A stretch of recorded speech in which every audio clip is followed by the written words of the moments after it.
everybody, and welcome back to another episode of the Moviescramble podcast. I am your host, Thomas, and I am joined tonight by John and Mary. John, first off, how the devil are you? I'm good. I've had a haircut, and life is beautiful once more with kind of shorter hair. It's been a long time. It's been about 5 months, I think, since I actually managed to get a trim, and it was delightful. Sitting there with my mask on, getting my hair cut, and the barber having to take the mask off occasionally to make sure he didn't miss any bits round the ear, so I didn't have any wee tufty bits. Very nice. Yes, I'm a happy boy. I was starting to get used to your long hair. I was liking it. I know Mary was. Liking it. Oh yeah, I'm devastated. Yeah, well, I grew a wee beard and moustache combination as well that made me look like a real serial killer or something like that, and that didn't go down particularly well in the house. Everybody went, no, get rid of that. Please get rid of it. You don't suit it. Were you wearing a long black leather coat with it as well? Because that would have really... Yeah. This would have been a Stetson, like a Trilby maybe, something like that. That probably wouldn't have helped matters. No, well, yes.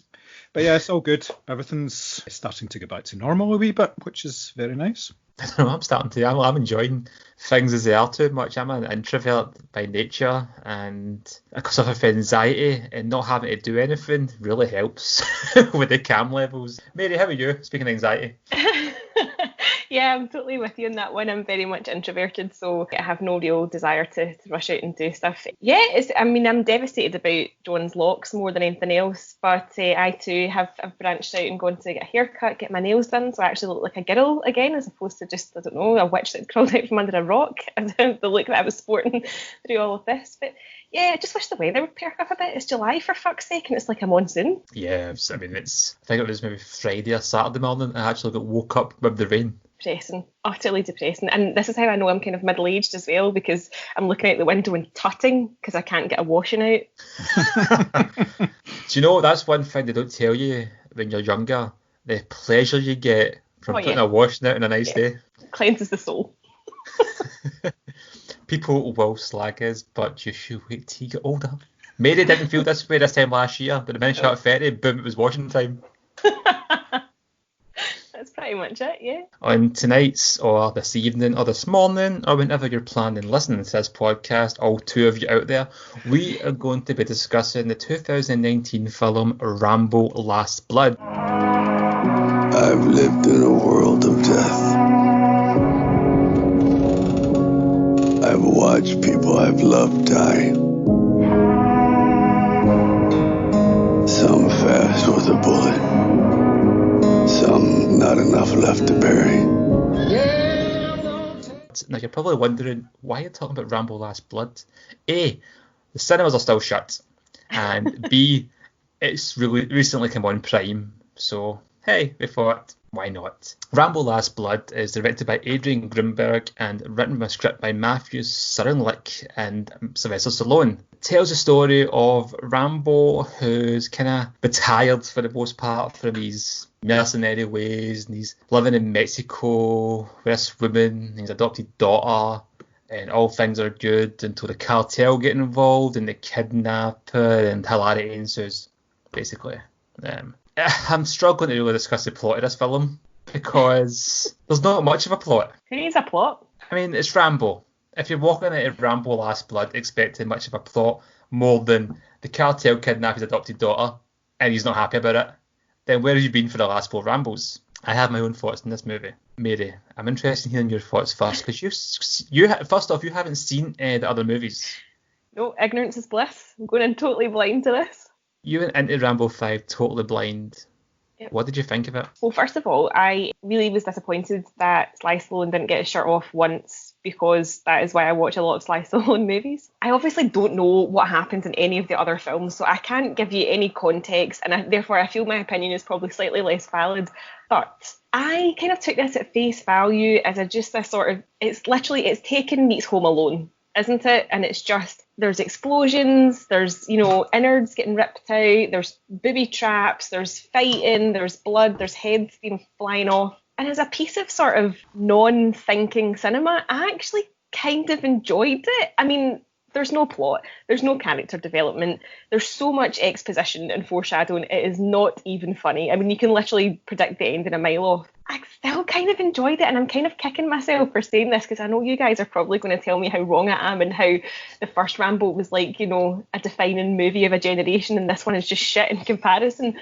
But as I say, despite all its flaws, I just kind of enjoyed it on the sort of purely violence, you know, big spectacle, big explosions, big fight set pieces.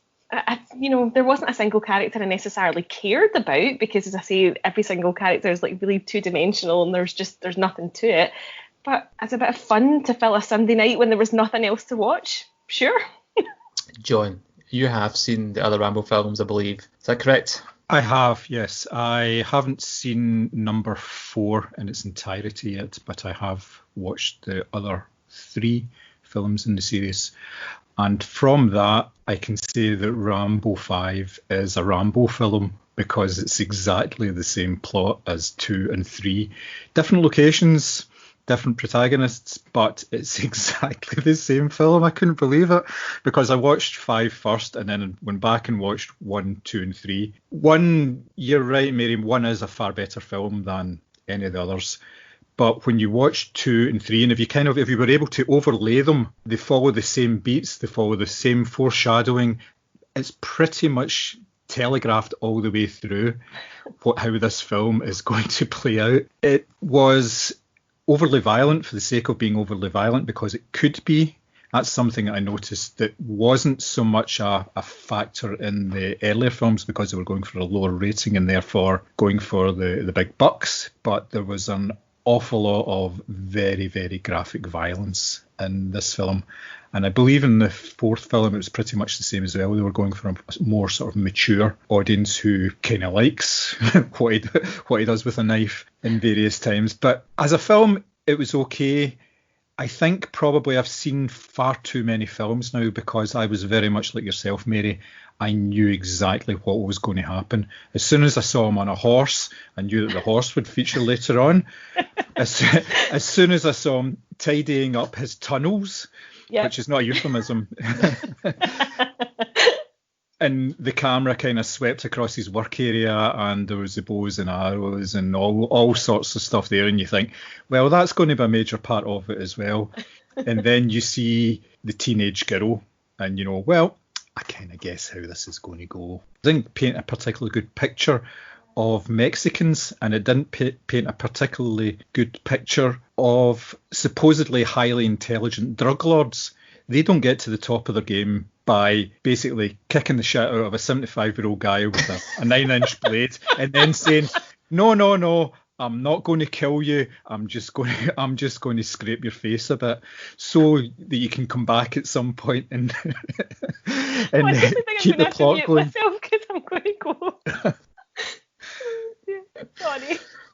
It did I laughed out loud at that bit just because I knew exactly what was going to happen after that. You know, it was very, very stupid. You know, these ruthless guys, and suddenly they're going, actually, no, see, on this occasion, no, you shut up. I'm not listening to you. Let's just leave them. I was like, oh man, you know, it could have been over in 20 minutes basically. But apart from that, purely on a spectacle point of view, yes, it works. And it's very short. That was something that really surprised me about all of the films. All of the Rambo films are about an hour and a half, an hour and 40 minutes long. They do not hang about at all, which is probably a good thing because then you would actually start questioning some of the things that are going on in the film. So on that basis, yes, it worked. A lot of other bases, no, it didn't work at all. I'd just like to apologise for calling Rambo a mercenary for the sequels. That's not necessarily true, doesn't it? It never does it for the money. It's always doing it out of necessity. And this time, it's no different. And that's the only apology I will give this movie. I love the Rambo movies. I really do. If I was going to give you my order to best to worst, I'd go 1, 4, 2, 3, then this. The first films I definitely think all together. The sequels are what they are. I'm a big fan of Rambo 4. It's as you say, John, you've not watched it all yet. It's ludicrously over the top and insanely violent for no reason other than the sake of violence. Without a spoiler, it's like a 10-minute scene when he has an anti-tank gun and he's just shooting people. And you're watching it going, But it's going to finish soon. It's going to finish soon. Have you seen that? Have you seen Hot Shots Part 2? Yes, I They could managed see to the similarities, yeah. They managed to parody a scene from Rambo that hadn't happened yet. Incredible.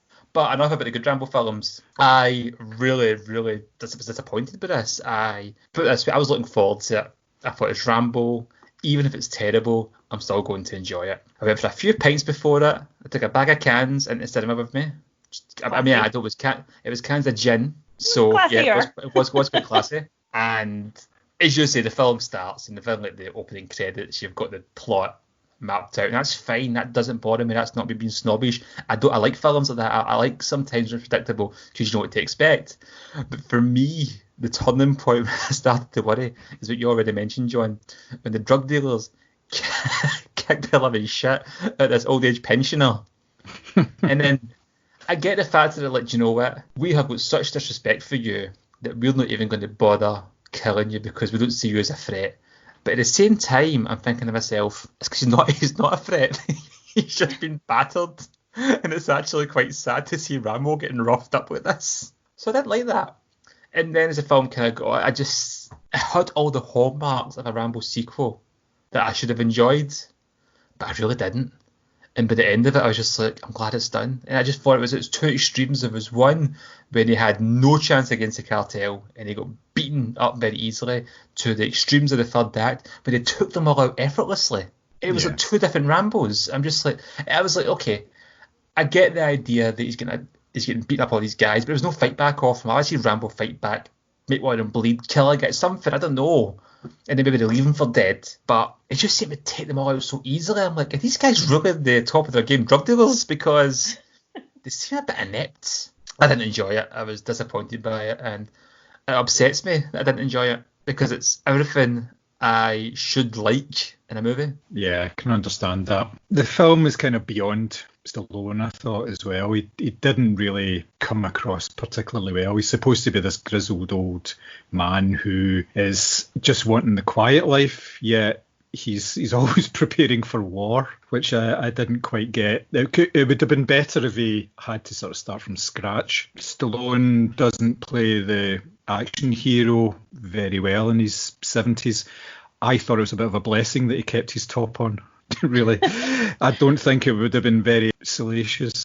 I don't think it wouldn't have been a high point of the movie. It may well be in the scenes that they cut from the film. Apparently, this film was supposed to be the fourth Rambo film. Stallone had developed a script for it, and he was going to put this story forward, but for whatever reason, it didn't go with it, and it ended up being made as a Jason Statham film in 2013, yes. I think it was, where they kind of tweaked the story. So it was Jason Statham as an ex-FBI officer, or he was in witness protection or something, and he had to use his singular set of skills to protect his family against a local drug dealer. I think it was James Franco or something like that. It was him. He was the bad guy in it. I can see why they really didn't want to do it. It was fun, but it wasn't that much fun that it was enjoyable. Do you know one thing that did confuse me? Like, a lot of people spoke Spanish to either Rambo or his daughter, and they didn't seem to speak a word of Spanish, but they answered back perfectly in English as if they understood what had just been said. Now, obviously, given that Stallone is barely communicating beyond grunts, they didn't really want him to have to try and speak some Spanish, but it was a really bizarre setup that they kept doing. It was like everybody speaking Spanish but responding in English perfectly. It was a kind of weird thing that just annoyed me throughout the film, but as I say, I kind of enjoyed the nonsense of it, but that was the one kind of niggle. See, for me as well, it was the whole idea that I didn't really mention much of the plot in the introduction because I don't know how much of it was kind of like spoiler or that, but I did find a lot of it quite tasteless in the way it did. It was almost like, yeah, we get it. You want to give Rambo a reason for his revenge here, but you don't have to torture this character to incredible lengths just to do it. Mm-hmm. You could have her kidnapped. You don't have the whole drug and rape. It just felt very tasteless in many ways and very over the top. It's not like I was like shocked by it. It was just quite gratuitous and a very kind of like, really guys, come on. Do we really need this drummed into us? I mean, it's Rambo, it's a revenge movie. There's so many ways you can do this and make it fun. For me, there was no fun in a lot of these bits. It was just really too grotesque even. The writing that is not the violence. The violence is always a good laugh, especially when it's bad guys getting their heads blown up. But I just thought the plot was very trying too hard, which I thought was a ridiculous thing to say, again, for a Rambo movie. And it could have been a lot simpler. And because once it kind of got to the third act, when the cartel are going to go and kill Rambo, and Rambo, as you said, does his inner Kevin McAllister and starts creating traps all over his ranch and that, I'm just like, these guys have went from being terrifying drug lords to the young team who are over their heads, and it was just this film should have been so much fun, and I didn't like it. I didn't like it. I was disappointed, like I said. And the thing as well, the fact you said, Mary, it reminds you of so many other films, and these other films have been done better, and that's also a little sad as well, that Rambo should be the franchise that's influencing these films, and it's came full circle now that it's copying the films that it influenced in the first place. I mean, I'm honestly surprised you didn't like it. I thought it would be, especially because of the violence side of things, I thought it would be right up your street. What it did do, as well as the kind of weird Spanish-English mix, was, I don't know if there was this meme going around. I think it was when Extraction, and they were talking about how foreign countries always get sort of washed in a different colour. I don't know if you noticed, but in this film, for sure, Mexico was definitely washed like yellow. And it was like, oh, right, we're in Mexico now because it's dusty and everything looks slightly yellow. Yeah, it's really sunny in these countries. Let's really emphasise that point. I mean, I think this film was actually criticised for being its racist and xenophobic attitudes towards Mexico and the typical tropes in that. I'm not surprised people took offence. I mean, Rambo's probably a Republican, let's be honest. I don't imagine Rambo voting. He's a man of action. He's not a man of words. He's too cool to put an X in a box. And maybe the thing is as well, it's like, I mean, how old is Stallone in this movie? Is he 75? How old is he meant to be, or how old is he? How old is it? I mean, the previous film before this was the Rambo 4, when he was already old man Rambo. Mm-hmm. But this is like, really? And I didn't know this, and I don't want to mention it in too much detail because it's a big, massive spoiler. There's a post-credits scene in this movie that I didn't watch. Oh, you did that? And it really changes the ending, and that's all I'll say. Oh. So yeah, if you do you're right. watch, I did see it. If you do go and watch the film and you haven't seen it before, and you watch the ending and go, watch the post credits and go, that's all I'm going to say. I honestly think you're being overly harsh. I literally spent a lot of time being like, blow him up, cut his head off, punch him, take your shirt off. It was. I didn't care by that point. As a thing, I was just like, by the time it got to then, as you said, it was quite a short film, and it kind of builds up and builds up and builds up to this big war that's over way too fucking quickly for my liking. Yeah. And it's done, and the movie's finished. I'm like, okay, what happened to the whole usual? The good guys getting these shit in, then gets beaten, goes away to like his wounds, then comes back stronger type thing. Just there's certain tropes you want to see in these kind of action movies, and I think it just in the end it was just too easy for them. Definitely, yes. Was this made with like a Chinese audience in mind or something? Is that kind of, because like, how the Meg and other sort of, and the other kind of franchise films have sort of been more kind of punted towards the Chinese market because they are now open to a lot more American movies. Is that kind of what this was aimed at? Is that why there's such a disconnect, or is it just maybe not the strongest in the franchise? Possibly, yes. I think there was a Chinese production company involved in it. I remember seeing one of their logos at the start of the film. And a lot of films these days are made with the thought that, yes, it should appeal to more than just an American or a Western audience. I know there's obviously a traditional audience in places like South Korea and places like that for Rambo films, but obviously China's a massive market. China can be the difference now between a film getting a sequel and not getting a sequel based on how well it does there. There's been a few films that have done not particularly well in the States and in Europe, but done very well in China, and they've had their sequels greenlit on the back of that because there is an audience for it. So yes, I think you're probably right. But the fact is, as well, we're getting the Meg too. Don't rule it out. I don't, honestly. That first one was bad enough. And again, I just want to hear him saying, it's a megalodon, over and over again. My God. It's a megalodon. I don't think I've ever been so disappointed in a movie as I have that. Yeah. But I mean, here's the thing, talking about international versions, Mary. In the United States, the UK, Canada, we got an 89-minute cut of the movie. But other countries, including Mexico actually, Sweden, Brazil, Germany, Finland, they got 101 minutes, so an extra 10 minutes of scenes. What's in them? There's like an alternate opening for a start. And I did read about that actually, and I think, is this not what John was saying about this was going to be Rambo 4, and then they sort of shot this opening and then realised they didn't need it and sort of just went for exposition crazy for this one instead. I think it's because it's a sort of mishmash of other plots from other films, and it was like kind of scripts sort of coddled together. I think not that takes away from my enjoyment value. I'm sticking to my guns on this one, but I think it's because there's like so many stories kind of looped together for it. I agree 100%. I mean, it's like you shouldn't let the plot of a Rambo movie get in the way of the enjoyment factor. And although I've been very critical of the script, I'm not very critical of the plot overall because it's exactly what you can expect. I like the idea of Rambo taking on the cartel after taking on every army in the world up until this point. It's kind of the cartel seems the most obvious kind of bad guy that he's left to kill. Like this kind of stage, and cartels are very well armed. They're their own kind of private armies in a sense. I just didn't enjoy it. I'm sad to hear that. No. Do you know there was comparisons before it came out of my head? There was comparisons to Logan, Unforgiven, and No Country for Old Men. I mean, it's stress definitely not any of those. This is before the film came out. But I liked the idea of an old man Rambo, the kind of gunslinger going up for one last hurrah type idea. I mean, the film's called Last Blood. You know, I think that's the thing as well. I feel that Rambo deserved more of a send off. The Rocky films, I loved Rocky Balboa. I thought it was very well done. It's a good Rocky sequel for Old Man Rocky. The spin-offs you've had with Creed, the first Creed film especially, was really good. And maybe I had higher hopes for this based on that.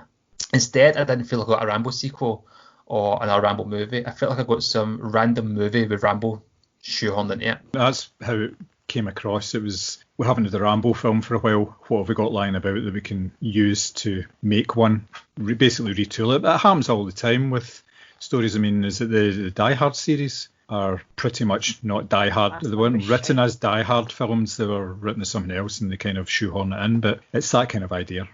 Yeah, and that's fine. Like Die Hard 3 being the most obvious example because it was a spec script called Simon Says, and it was reworked for Die Hard. But that's actually a really good film. Yes. Funnily enough, there's only one Die Hard movie that was written from an original script. The last one? The last one. Which was pish. Yeah. Which ironically was terrible. Yeah. So original scripts are necessarily a great thing. And I'm not too sure if this movie was an original Rambo script or as you say, John, it was kind of reworked and retooled in that. But if it felt like it was. It felt like it was. And that's fine. There's nothing wrong with that. It happens all the time. That's fine as long as it's done well. To me, it just felt that they had a script line about and then put Rambo in it. You see, if this film wasn't called Rambo, I might have been less harsh on it. If this was just another Stallone vehicle. Because the thing is, we would have called it a Rambo film no matter what. If it was just an old man and it was Stallone doing it, you would say it's a Rambo film by any other name. And it's a pish Rambo film by any other name, but this way it's just a pish Rambo film. Maybe. I'm actually really curious for you to go back and watch the other Rambos now, maybe especially the first one, because I'm going to have my mind blown. Yeah, I don't want to big up too much, but I do think you're going to walk away from that first Rambo film going, wow, what the fuck? That's are not they all what I as expected. violent? Like, are they? Because that's what I. No. Oh, No, nowhere near it. Nowhere near it. But if you watch 1, 2, and 3, he gets his top off in every single film.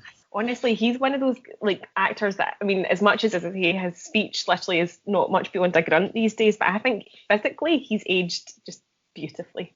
It was a cracking scene in maybe Rambo 2 or 3. In fact, probably both of them. Where you're kind of standing with a big machine gun, just firing it, and his pecs are just kind of his muscles are kind of just jiggling.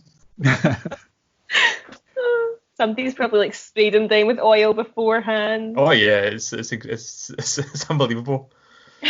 I mean, what I did find from watching all of them is that he doesn't say an awful lot in any of the films.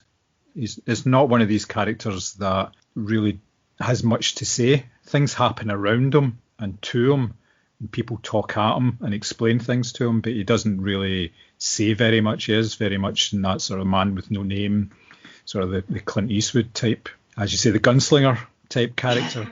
He uses his guns to make the point rather than any words. There's no rationalization, but a good thing about it, he doesn't use catchphrases very often either. He doesn't. No. It doesn't. There's no quips. Well, there was one in Rambo 3. And it was quickly put down by the guy who was standing beside him. He says, "It's a hell of a time to start making jokes, John." When they were faced with the might of the Russian army. But yeah, apart from that, you just don't get that level of humour. There must have been the temptation for that to happen at some point as well, to introduce that type of element, but they've resisted it all the way and just kept it fairly straight and fairly dour, which actually does work in its favour. Yeah, I mean, it doesn't detract from the character then. No, I agree, and you're right. And if he did start trying to kind of add quips in it, and especially in like the first Rambo movie, it just really wouldn't work the way the kind of character progresses. But there is actually a line, I think it's for the second one, I really like, when he says, to survive the war, you've got to become war. Mm-hmm. But it's not delivered like a quippy Arnie type thing, as you say. It's just a very somber delivery. It's a very tragic figure, Rambo. Yeah, like you said, he is not someone who's out looking for war. He's not a mercenary. Everything that he's done is through some form of necessity, where in the different films emphasize that. But he's never actually going looking for anything. It comes to him for whatever reason, and he does it for a reason, whether that's bad or good or for plot purposes. Anything else on Rambo 5, Last Blood? Oh, just bloody watch it. It's some mindless fun. In these times, yes, just give it a watch. It's on Amazon Prime, so yeah, why not? Yeah, and to be fair, as much as I say I didn't enjoy this movie, I probably would go back and watch it again at some point, because I will at one point go and do a Rambo rewatch from start to finish, and I'm not going to leave this hanging. If you've seen the other Rambo movies up to now, you're watching it. It's not going to ruin your childhood by watching it. It's not going to do anything like that. Just watch it, but just don't be surprised if you don't like it. But hey ho, there's worse movies out there, and there's more important things to worry about than a bad Rambo movie in 2020. The big theme of Rambo Last Blood that we can't take away from was revenge, obviously, as Rambo wants to avenge the mistreatment, for lack of a spoiler, of his adopted daughter. So we decided to look at our top 3 revenge movies. And this was a lot of fun, actually, to think about, because there's some absolute crackers out there. And as Mary kind of alluded to in our thoughts on Rambo 5, these are the kind of films you like watching when the good guy, has something bad happen to him, and then he kind of tools up to go and kill the bad guys, and it's people you really know deserve to die, so you don't feel any remorse at all or sympathy when they're getting their heads splattered open and innards ripped out. And yeah, that says a lot about me. But anyway, who wants to go first and be your first pick? I'll go first. My first pick is the 2017 film Revenge. It is a French rape and revenge action horror film, which is pretty much all I need to say about it, because everybody's now going to watch it because they think, whoa, this is brilliant. The film comes from director Coralie Fargo. It's a French film, and it stars Mathilde Lutz and Kevin Janssens. The plot is basically the young lady, played by Matilda, is in a relationship with a married man. They go away together for the weekend into the desert. It's very secluded and quiet. They go on very well together, lots of sexy time, all this sort of stuff. And then his 2 friends turn up for a hunting trip, and one thing leads to another. She gets physically assaulted by one of them. She complains to her lover, who then basically takes the side of the others. She runs away, and as she is running away into the desert, she is killed. Or that's what we're led to believe. She is basically thrown off a cliff and left for dead. The next day, the guys go back to basically get the body and find that she is no longer there, and it becomes a game of cat and mouse. And as things progress, she is out to take her revenge on these 3 horrible guys. This is a film that has got a lovely build-up. It's got a very strong lead performance, and it has got an absolutely batshit third act. You mentioned in your Rambo review that you didn't think that the third act went on long enough in terms of the action and the blood and the gore. This one would more than make up for it. There is blood everywhere in this one, and it is fantastic. It's such a good film to watch with an audience. I saw it, I think, 2017 at Sitges, and it's a film that people are actually cheering and stamping their feet at because of the horror on screen. It's completely over the top, and it was a fantastic experience watching it. And when we thought about revenge films, this is the one that immediately sprung to mind for me. I haven't heard of it. Haven't seen it. But it sounds amazing. It is particularly good, yes. I don't know where you can get it at the moment, but I would imagine it will be on at least one of the streaming services. It's one of these, it's a relatively low budget film. It's not that many locations and not that many actors. I think there's only maybe 4 or 5 in total in the whole thing, but it works really well. And again, it's only about 90 minutes long. It doesn't hang about at all. And if you like people with no tops on, then this is the film for you as well. You get a wee bit of that sort of stuff, you know. Such a tease. Yes, well. Yes. So who's next? My first pick is the 1994 American superhero movie, The Crow, starring Brandon Lee. People once believed that when someone dies, a crow carries their soul to the land of the dead. But sometimes, the crow can bring that soul back to put the wrong things right. It tells the story of Eric Draven, a rock musician who is revived from the dead after his fiancée is brutally raped and murdered and he is killed. Why he's brought back from the dead? There's some exposition kind of flung in the sentence. It just says sometimes when a soul is so tormented it comes back to avenge. That's all you need to know. There's no some big great supernatural element to it. And this movie got a strong cult following since its release. Obviously, for people that don't know what I'm sure you do, Brandon Lee died during the production of this movie when an incident with a stunt gun accidentally killed him. Now, if you read the backstory into that and how it happened, it's really tragic and quite shocking that it actually happened. It was a mistake that could have been easily avoided, but that's another story for another time. The movie itself is brilliant. It's a shame as well. It's like Brandon Lee's kind of like breakout role in a lot of ways. This could have really propelled him. This was also a movie that was supposed to go straight to video. And unfortunately, it was his death that really did put a spotlight on it. It made the film something bigger than it was supposed to be. And it is great. If you watch it now, a lot of it is dated in terms of the special effects and the style of it. Again, it wasn't supposed to be a big theatrical release. It was supposed to be just straight to video. And they put some extra money into it after Brandon Lee's death to help finish scenes and kind of maybe reshoot the beginning of it. But it's great. It's just a very straightforward revenge story where he takes down all these gangsters and drug dealers to avenge his own death and that of his fiancée. And the bad guy in it is Michael Wincott, who also played the Sheriff of Nottingham's cousin in Robin Hood, Prince of Thieves. He, in my opinion, is one of the greatest villains of the 1990s. He's got an incredible voice. He looks like a bad guy. What else can you want? But the star of the show here is Brandon Lee, and as Eric Draven, he's brilliant. He just kind of taps into this gothic imagery that there's a dark humour to his performance. There's a cockiness to him because he knows he's immortal. He's been brought back from the dead, so when he's killing the bad guys and that, unlike Rambo, he does have a lot of quips, and they're really bad quips, but they're supposed to be. He delivers them with an almost irony, which probably went flying over a lot of Americans' heads, but we can cut that for the podcast. I take it you've both seen this, yeah? No, I've never seen this. Really? I know all the folklore around it, but I've never seen it. I would recommend. It's got an incredible soundtrack as well.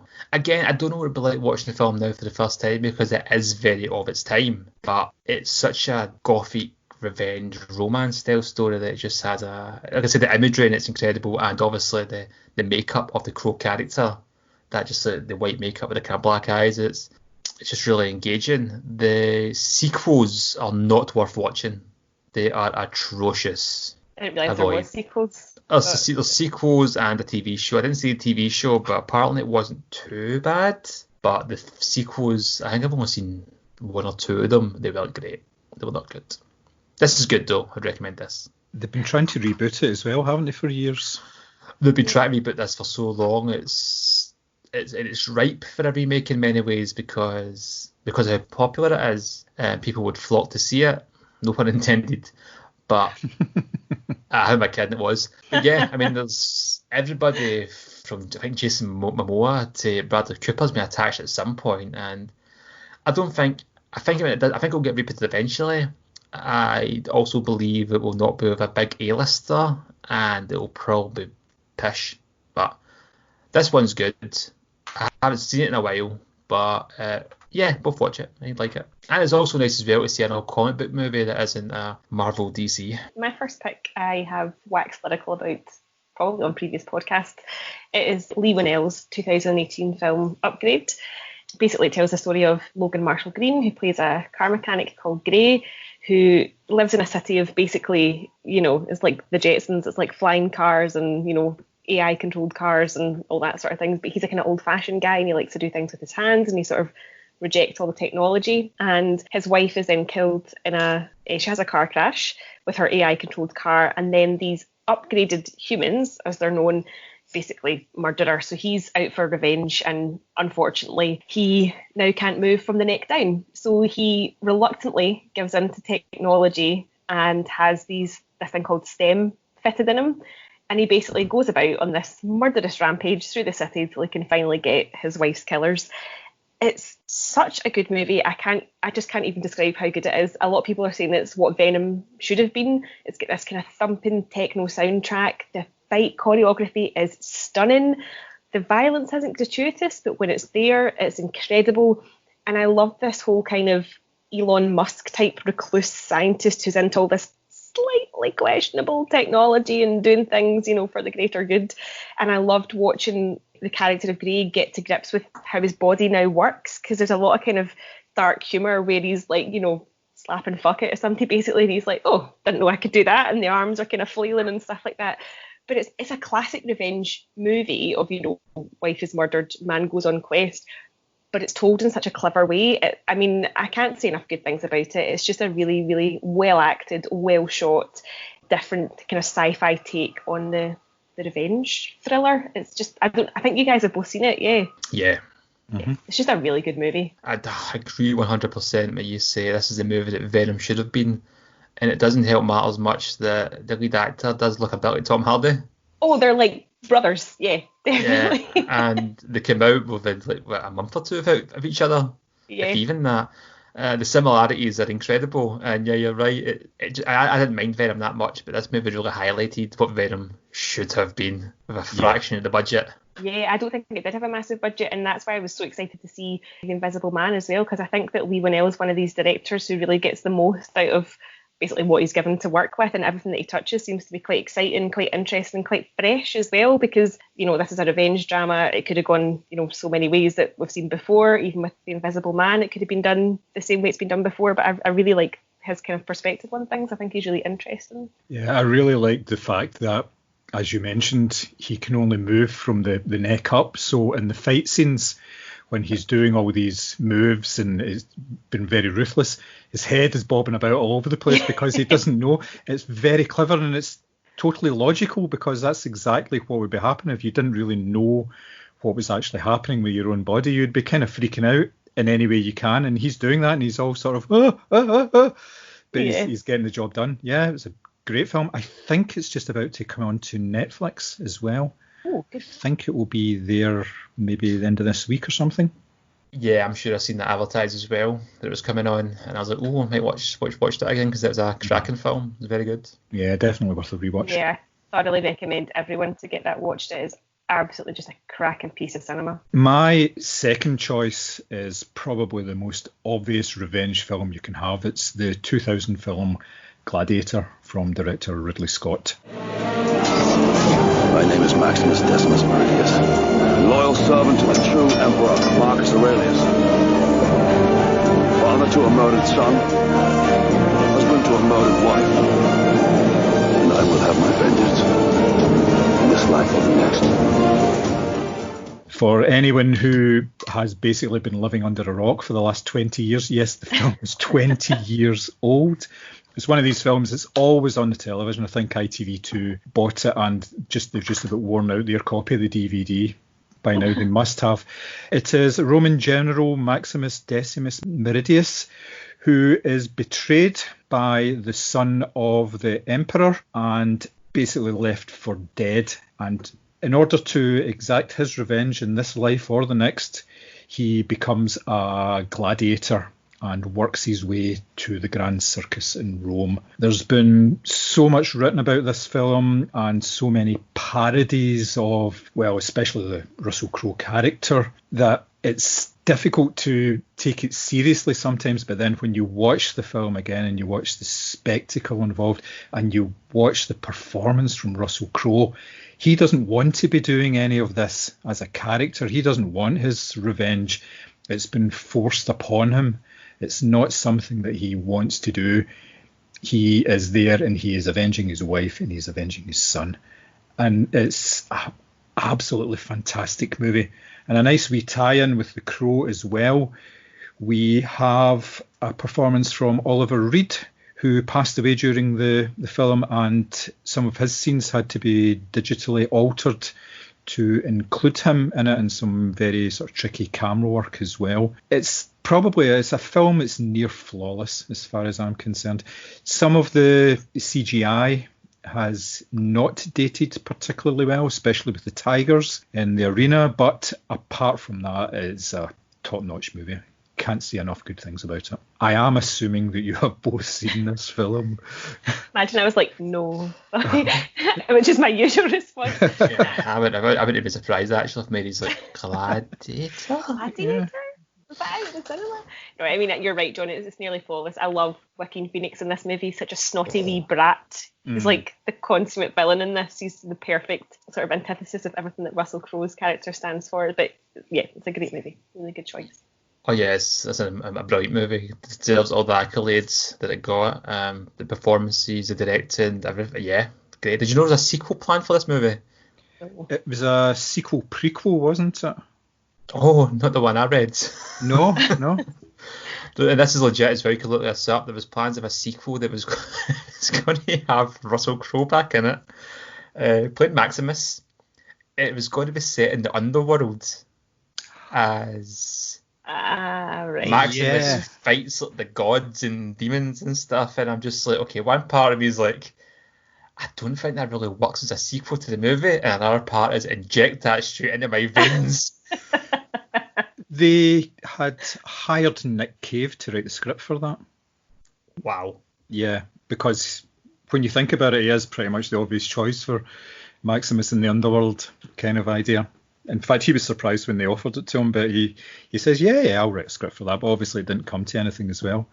But they were looking at a prequel at one point as well, his time becoming a general, basically in the lead up to it, and that kind of fell by the wayside again. I think Russell Crowe basically just says, nah, I'm not going to go anywhere near that, thank you very much.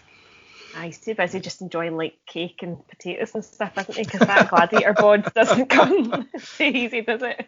I have went with 2004's The Punisher. Now, a lot of people don't really remember this movie. It didn't do very well. It didn't get very good reviews. And in many ways, I do genuinely believe it was ahead of its time in terms of superhero movies. It was the R-rated superhero movie that people have been clamouring for the last few years, but nobody asked for in 2004. Now, this wasn't even the first time the Punisher movie... There was a Punisher movie. There was one with Dolph Lundgren in 1989, and it's not very good. It's kind of like the Punisher name, really. It's not good. This, however... I've got a soft spot for. For those who don't know the story, it's the Punisher's Frank Castle. His family are brutally murdered by insert gangster's name here. In this movie is Howard Saint, played by John Travolta. What? I didn't know this. And John Travolta is fabulously over the top as a villain. He's great. And unlike other versions of the Punisher, where it's just like his immediate family that are murdered, in this he murders his entire family at a family reunion, no less. Everybody is brutally murdered, and Frank Castle is shot and left for dead because you just never double tap these days. You know, you always can just leave the guy alive. And this is a very interesting movie because you watch it, and the first 20 minutes you're like, I don't think this is going to be very good. There's something very colourful and like schmaltzy about it, and quite cheesy, and doesn't really. But then once it kind of cuts, the whole tone of the movie changes. The grading changes. It goes grey. It's a lot darker, and it very much looks like a comic book movie. But it's so violent.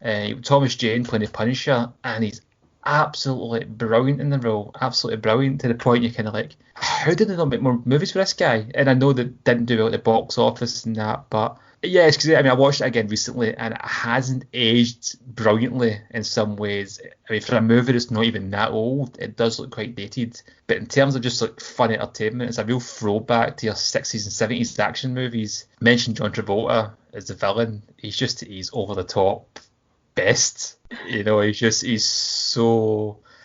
I thought I could just say over the top, but I kind of find any other way to kind of describe him. He's just so like moustache twirling villain. He's great.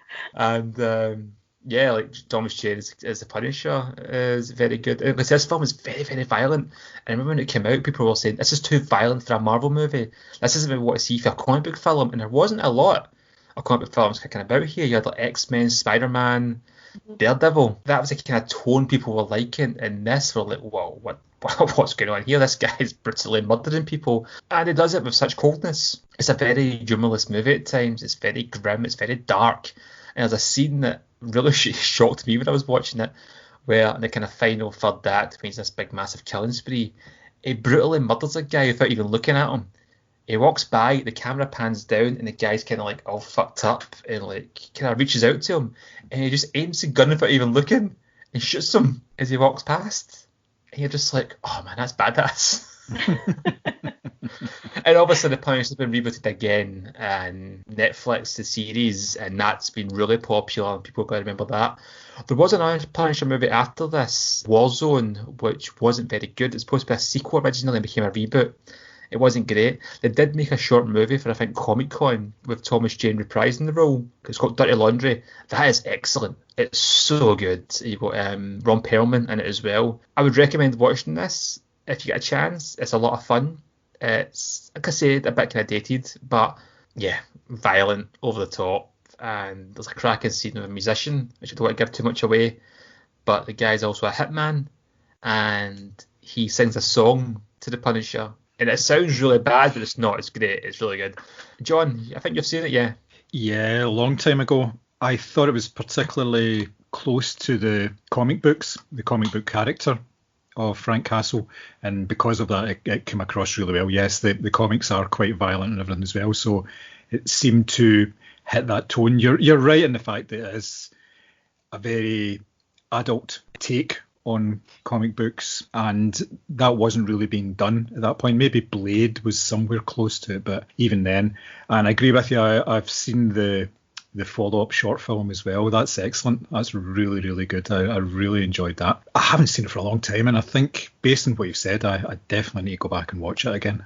Like I said, I went back and watched it in the last couple of years, and I was surprised how much it had dated for such a short period of time. But I still enjoyed it. I think it's because we think about the kind of films that have come in that time frame, or superhero movies and that, and the fact that there has been a new Punisher that's been something else on Netflix.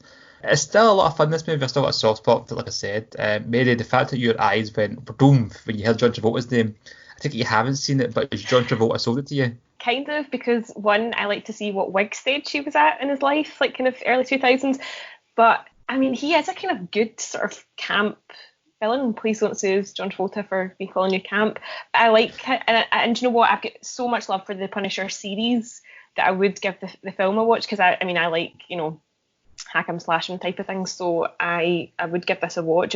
It's kind of hard to find it. Like, it's not on Netflix. It's not on, and I think the actual Punisher series is coming off Netflix. It's not going on Disney Plus, and it's going to get picked up by somebody else to make a third season. But no, I would definitely give it a watch. It's definitely worth a watch. As John agreed with as well, it's very much a comic book movie, just one for adults. Yeah. And I say that not with a kind of like a pretentious tone, because it's a really kind of like deep psychological like character study. It's because it's just violent as fuck.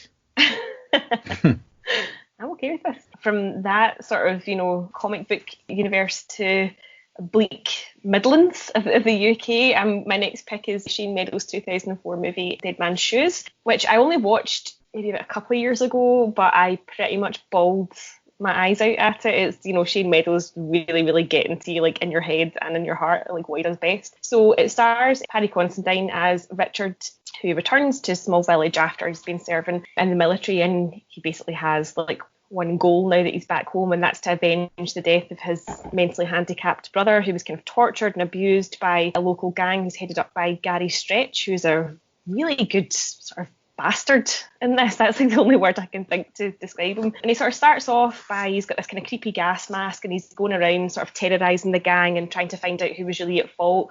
And then he just starts fucking picking them off. And it's violent and there's a lot of flashbacks, and it sort of pieces together the story of what happened to his brother, who's played really beautifully by Toby Kebbell. And it's this kind of curious mix of like outright violence and the kind of thriller aspect of things with just a really heartbreaking, sad story of this young man being abused and basically having the piss taken out of him because obviously he was a vulnerable adult. But it's sort of bleak, and it kind of makes you look at things that you don't necessarily want to see. But as a sort of revenge story, I think it's absolutely brilliant. And Paddy Considine, I believe, co-wrote the film, and he is tremendous in it as well. It's a really good performance from him. I think it's on Film 4 sort of periodically. I think it was kind of one of their productions, but if you get the chance, I think you definitely should watch it. It's really well put together, and it will sort of make you uncomfortable and emotional and sort of shouting at the screen, being like, yeah, get him, that sort of thing, 'cause it does kind of draw you into the story and you kind of want revenge too, if that makes sense. Have you guys both seen it? Oh, yeah. Yes. Yeah, this is one of my favourite movies. Let alone favourite revenge movies. This is just a absolutely outstanding film all round, from the performances to the script, the directing, everything about it. And the payoff, where, like I said, we keep bashing on Rambo 5, but I didn't really feel much of a payoff when they finally got the revenge. It was kind of like, yeah, that was kind of easy, wasn't it? Whereas here, yeah, it's quite easy while he's picking these guys off, but it's how he does it. And at the end of it, you do feel like, I wouldn't say an accomplishment as such, but you can feel the revenge as a viewer is being sated. But then I don't want to talk about twists or anything else after that, but his little revenge mission up until kind of the end of the movie is excellent. And there's that scene that I think is one of the greatest things in cinema, when they're driving about looking for him and they find him. Yeah.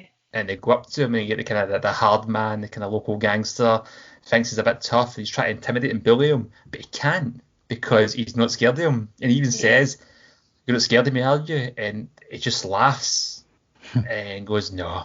And he goes, "See there," and puts his hand out and goes, "You're right there," in the palm of my hand.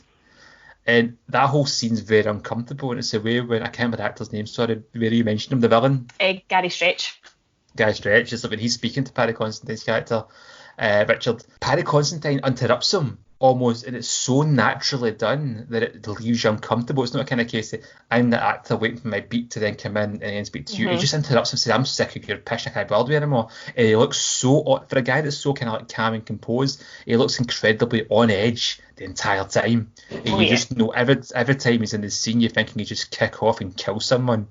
Yeah, you're just waiting for like that little spark to go, because the crazy's there. Well, not crazy, but like the sort of unsettled thing is there behind the eyes. And for Paddy Considine, who's not somebody that you look at and you think, oh yeah, he's built like a brick shit house, I would be really scared of him. But it's the calming collectedness, but with that kind of hint of, the bomb's about to go off sort of thing that's there the whole way through the movie.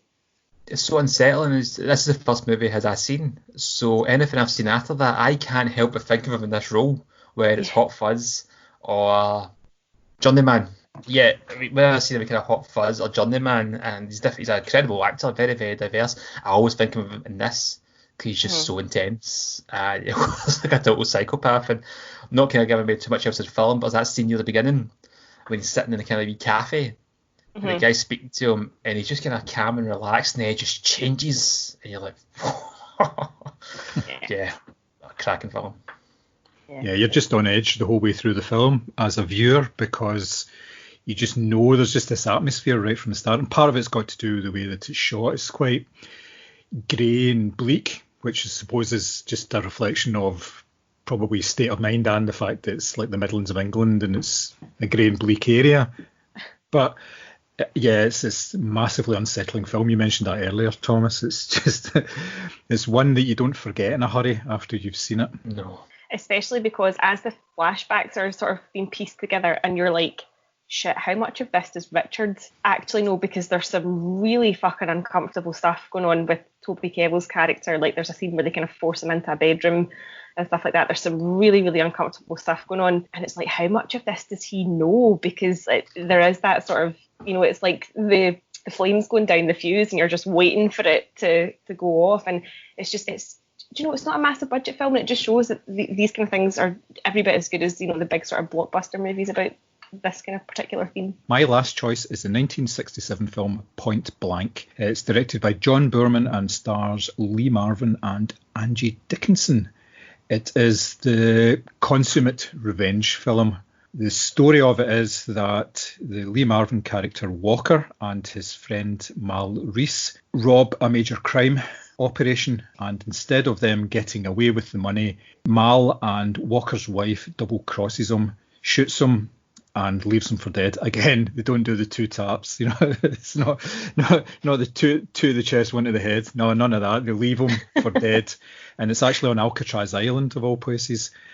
From there, he gets himself together, obviously with a couple of gunshot wounds, and later he takes his revenge on everybody involved. Basically, what he is looking for is his cut of the deal, and when he goes looking for it, he finds that what his friend has done and his wife has done is basically to give the money back to the crime syndicate as a way of making their entrance to the syndicate and becoming part of it. So when Walker goes up against Mao, he is going up against this crime syndicate as well. And this character is one of a sort of singular determination. He doesn't care what he does, and he doesn't care who he does it to. He's out and he wants his money. He doesn't want any more than he's actually looking for, or any less. He's wanting exactly what is owed to him, and because of that, he's not a man that you can actually reason with. Basically, about 3/4 of the film follows him as he goes about his journey, basically taking his revenge on everyone that has wronged him and anyone that stands in his way of wronging him. It's a fantastic film. It's a very 60s film. Lee Marvin is immense in it. There's a fantastic opening sequence where he is walking down a corridor and all you can hear is the echo of his very expensive black brogues on the linoleum floor. It's just amazing, and it is such a ballsy move to start a film because it tells you quite a lot about the character, but there's no dialogue, and basically for the most of it you're really only seeing his feet, and it's just making a statement about this film and basically the singular determination of this character. It's an immense piece of filmmaking. It's one of my favourite films. Have either of you seen this? I have not. No? Wow. Well, you're in for a treat then. It turns up in Film 4 and various other channels at various times, but it's one that's really worth a watch. I mean, I'm a big fan of Lee Marvin anyway, and he's a fantastic actor. He brought to the screen a lot of his own demons. He was traumatized during the Second World War, and through that he brought a lot of that into his acting as well, the way that he conducts himself and the way that he brings certain characters and certain traits onto screen. And it's very apparent here the way that he's focused on just getting what he wanted. Now, this is one of these films that it was based on a book called The Hunter, and it's actually been remade a couple of times. There's a Mel Gibson version of it called Payback, which is very good. Yes, it's exactly the same story. There's very little difference in it, and I think there was a Jason Statham version of it as well. Similar sort of idea. It's one of these films that you can tell time and time again it doesn't get old because it's a very simple story, but it's done particularly well. And basically any film with Angie Dickinson in it is one that I'm going to sit down and watch. I went for the 1988 Western movie Young Guns, with an incredible cast of Emilio Estevez, Kiefer Sutherland, Lou Diamond Phillips, Charlie Sheen, Terry O'Quinn, Brian Keefe, Jack Palance, and Terence Stamp. Now, this is loosely based on the true story of the Lincoln War, when an Irishman named Lawrence Murphy wants the land from John Tunstall and kills him. But unbeknownst to him, John Tunstall is actually quite a nice guy, and he's got a kind of like a little wayward lost boys group, so to speak, where he's been taking in very young outlaws and try to teach them there's other ways in life than the way of the gun. He wants to educate them and make them into proper gentlemen and give them a start in life. They don't take very kindly to Tunstall's death, and when deputised, waged war on Murphy and his men. Now, if you don't know much about Lincoln County War, this includes a lot of infamous gunmen, including Doc Scullock, Dick Brewer, but most famously Billy the Kid, here played by Emil Estevez. And this movie I just love it. It's just so much fun. It's so great. It's an incredible cast, the so-called Brat Pack of the era, and they've all got incredible chemistry. And yeah, I mean, you've seen this story of Billy the Kid so many times, maybe better, in my opinion. This is the best version of it because it's not even the best Western, but it's such a fun movie. Love it. And like I say, it's all about revenge. They want revenge for the murder of their mentor and teacher and friend and father figure. It's quite sad actually when he dies. I like Terence Stamp. And not Mel Gibson, no. Mel Gibson's not in it, but Tom Cruise does make a non-speaking cameo. But you know, it's been like probably over a decade since I've seen it. I didn't realise Tom Cruise was in it. I couldn't tell you what scene he's in either. I just know he does make a cameo, but I couldn't tell you where. Kiefer Sutherland to me is probably the best thing in this movie, and I love the sequel as well. The sequel's great, but I'm such a massive fan of this. I've seen it countless times. I love the score as well, and yeah, it's never going to be regarded as a classic Western. It done quite well at the box office. It didn't do great in reviews, and to me, this film does not get the respect it deserves. No, it doesn't. It's your new personal campaign. New personal campaign. Justice for Young Guns. I mean, the thing is, it's not even a film you could remake in many sense because it is based in a true story. You would just retell that story, and I think they've done films about this since, I'm sure. But yeah, you both seen it, yeah? Yeah, a long time ago. Yeah, literally. Yeah, you're right. It wouldn't be made in the same way, basically because of the cast, because it was kind of the time and all the actors involved were, as you say, part of this Brat Pack, and there's nothing similar really been since then at all. Yeah, it's a good film. I thought it was a wee bit cheesy at times, but I thoroughly enjoyed it. Yeah, it's a typical sort of modern Western and it's been made for all audiences. They're not trying to tailor it in any way. It's an action film, and yeah, there's a lot of gunplay in it and a lot of humour in it as well. So yeah, I quite enjoyed it. Yeah, I think you're right there, Joe. I mean, this isn't a movie that's aimed at Western fans. No, this is an action film above all else. It just happens to be set in a Western period, and maybe that's why a lot of people kind of looked their nose down on it, because it wasn't that classic Western type feel to it. Maybe that's why I liked it even more. I don't know, maybe that's why it's a lot more accessible for me. But yeah, big fan of this movie. I've seen it countless times. I mean, I honestly must have watched it like well over 10 years ago, but I did thoroughly enjoy it. I'm not a massive Western fan, so it didn't really matter to me that it wasn't a classic Western. For me, it's about, as you say, it's the chemistry between that group of actors. And you're right, John, I don't think there's a group that you could get to sort of replicate that. They were kind of pals in real life, and that really shows in the movie. My last pick, Niels Arden Oplo's 2009 film Girl with the Dragon Tattoo. Her journey has become an international sensation. Her secrets have captivated millions. Her story is a literary and movie phenomenon. Meet the girl with the dragon tattoo. I was going to go with the Fincher one of this, but I feel like Noomi Rapace just edges it just ever so slightly with her Lisbeth Salander. Obviously based on Stieg Larsson's Millennium trilogy, stars Michael Nyqvist, who sadly is no longer with us, as Mikael Blomkvist, who is a journalist, it's really hard to say that sentence, who's sort of dragged into this 40-year-old murder case of a girl who sort of mysteriously disappeared at a family reunion in a tiny island. And so he teams up, kind of not on purpose, just with Lisbeth Salander to solve this murder, and it kind of uncovers all these crazy family secrets and sort of fucked up family backgrounds. But although that's the kind of main plot, there's a sort of another strand to that, and that's where the revenge story comes in, and it's Lisbeth Salander's own past.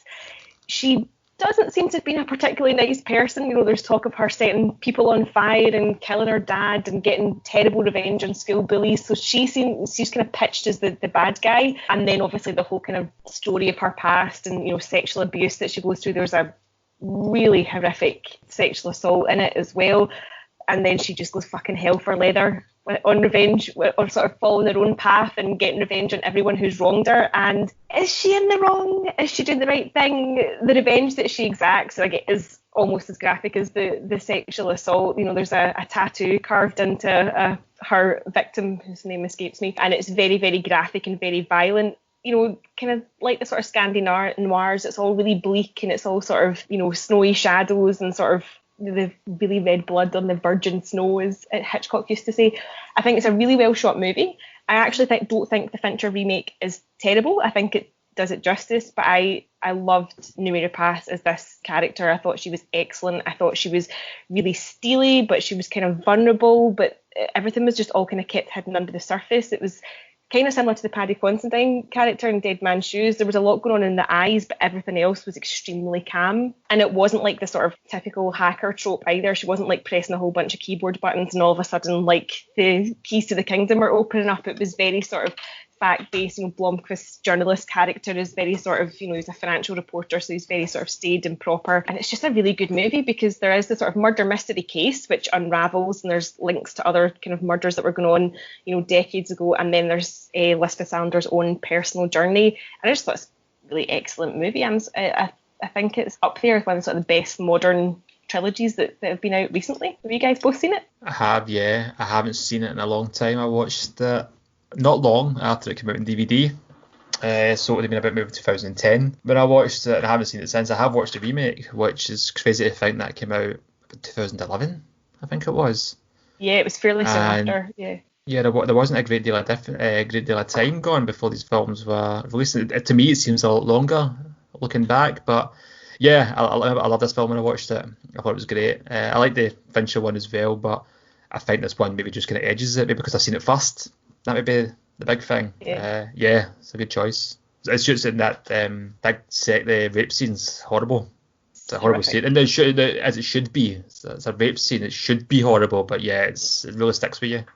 Yeah, it's another one of these unremittingly bleak films. I think it's very much up there with Dead Man's Shoes, isn't it?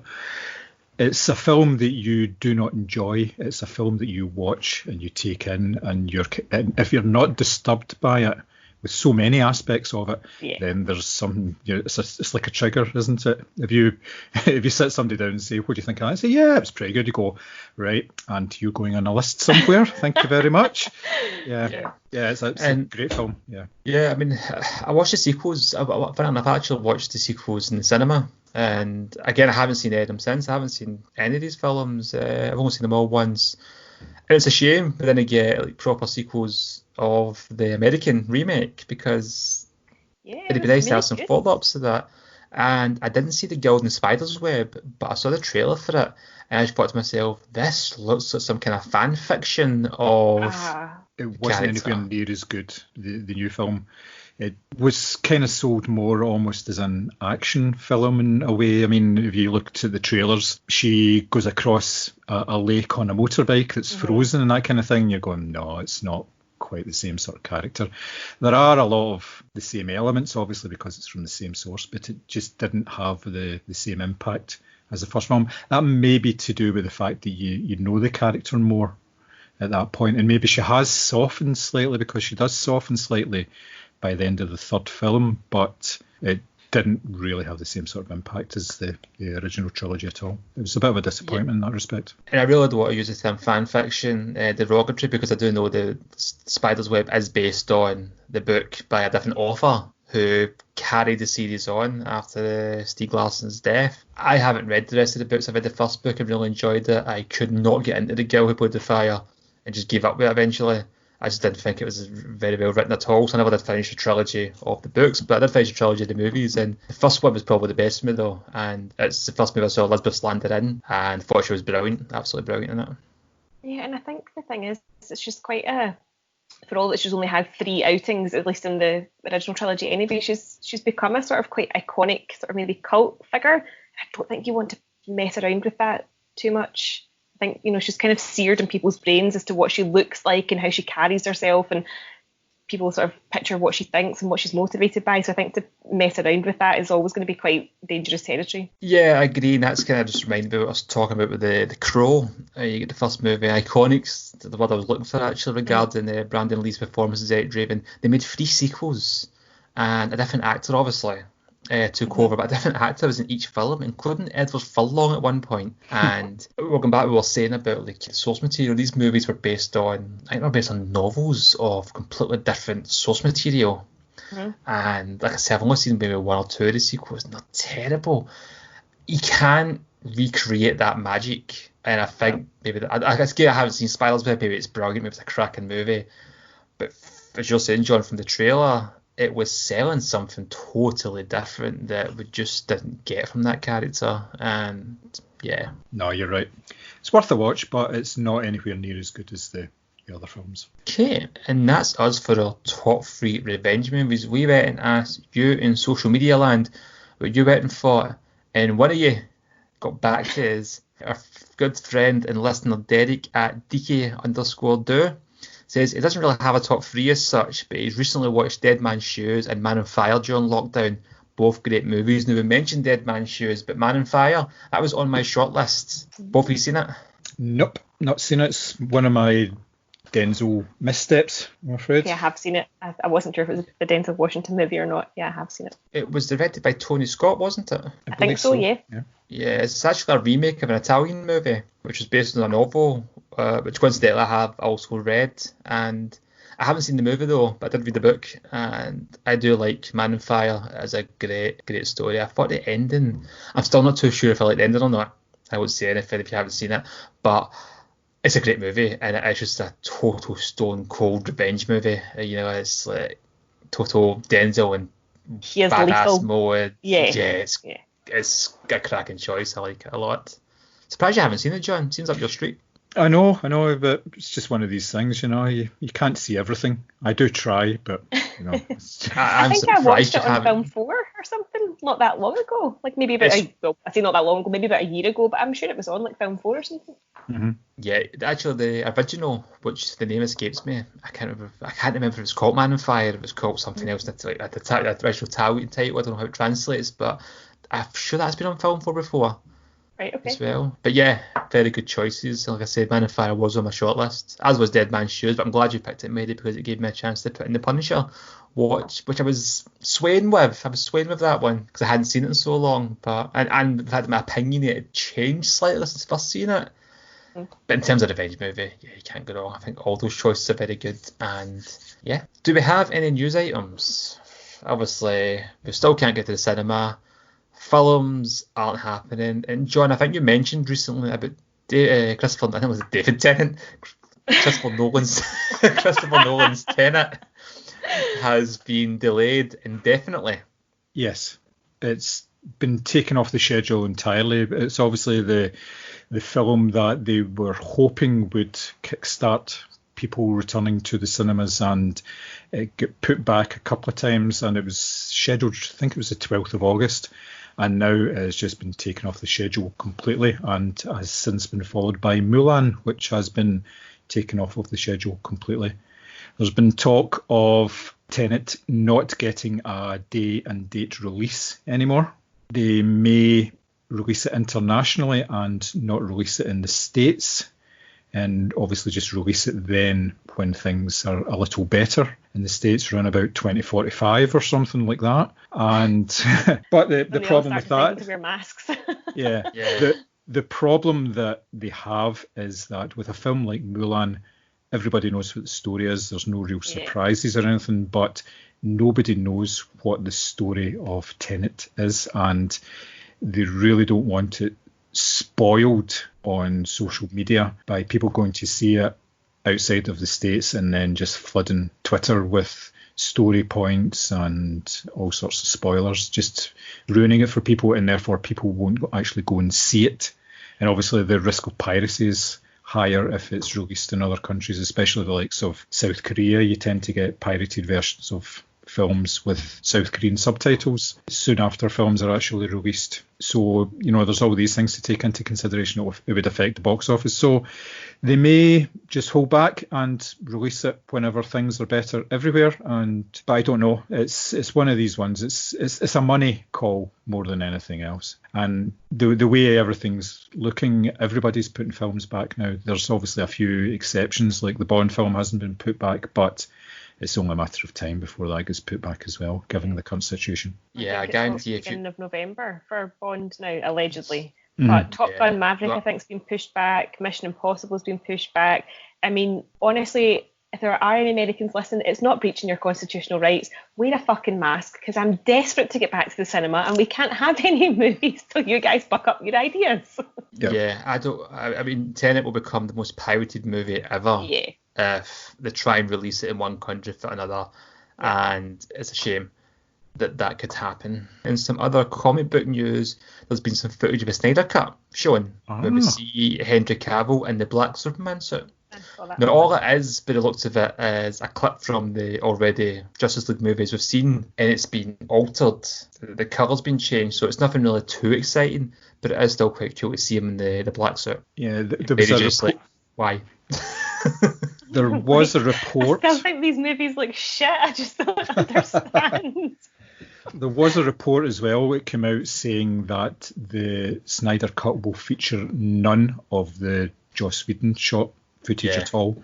It's all his stuff. Is So there that's beef between those two? I got that impression from the way he Yeah. spoke about it. yeah. I Seems think like it's they're more not to do with happy with the each way that the film turned out rather than sort of personal beef between them. I think he was actually very pleased at the time that he stepped in and took over the running of the film, obviously because he had a family tragedy at the time. So it just didn't turn out the way that he hoped it would.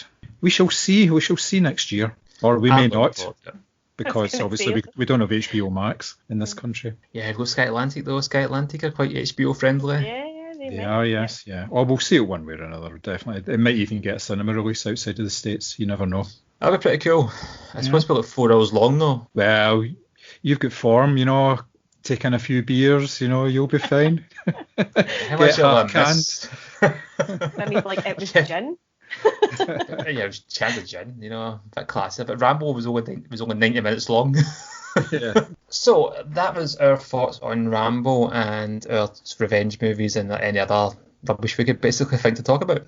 So let us know at the usual places, at Moviescramble on Facebook, Instagram, Twitter. You can email us at podcast@moviescramble.co.uk. Yes. Yes, just double checking. And you can let us know if you agree with us, disagree with us, just send abuse, hate mail, anything you really want, basically. I don't really care. I'll read it all anyway. With a gin. And actually a brandy next to my fireplace in my house coat. Reading the hate mail as I swirl my brandy round. Thanks very much, everybody, for your time. I hope you enjoyed it, and we'll see you soon. Bye. Bye.